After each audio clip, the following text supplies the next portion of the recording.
نشر قسمت 21 سریال صبر یکی از سریال های محبوب و پرطرفدار افغانی. این سریال در کجا ساخته شده است؟ توسط چی افراد حمایت مالی شده است؟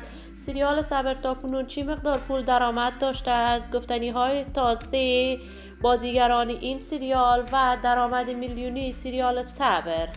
این سریال چگونه به نشر میرسد و آخرین قسمت سریال صبر چه زمان به نشر خواهد رسید؟ من در این ویدیو پیرامون حقایق همین ماجرا خواهم پرداخت، پس در ادامه با کانال دنیا اینفو باشید.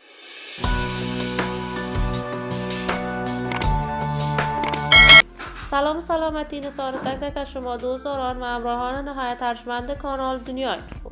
شما را خوش آمدید میگم به یکی دیگر از ویدیوهای کانال دنیا اینفو. اگر دوست کانال دنیا اینفو باشید، پس برای من هرچی بیشتر از این کانال علامت سابسکرایب را فشار دهید تا ویدیوهای دیگر کانال دنیا اینفو را از دست ندهید.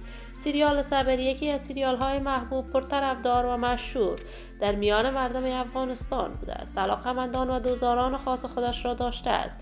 این سریال توانست در مدت خیلی کوتاه در میان مردم افغانستان بیشتر از 100,000 بار بازدید را هر قسمتش از آن خود کند.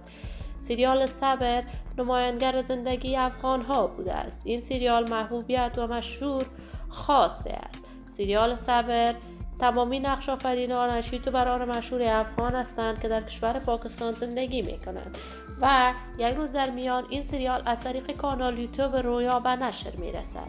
سریال صبر دوستداران و طرفداران خوب کسب کرده است و توانست در مدت خیلی کوتاه این کانال یوتیوب دنبال کنندگان بیشماری برای خودش پیدا کند. این همه در حالی از در نقش مرکزی این سریال رخسار با میوند نقش ایفا کردند و قرار است این سریال فصل اولش به این زودی ها به اتمام برسد و فصل دوم آن در پاکستان دوباره ثبت خواهد شد. اما تاکنون معلوم نیست این سریال توسط چه افراد حمایت مالی شده است، ولی در کل سریال زیبایی است. دوستداران و همراهان نهایت ارجمند کانال دنیا اینفو، ممنون که تا این دم بیننده کانال دنیا اینفو هستید. اگر دوست کانال دنیا اینفو باشید، پس برای ما هرچی بیشتر از این کانال علامت سابسکرایب را فشار دهید تا ویدیوهای دیگر کانال دنیا اینفو را از دست ندهید.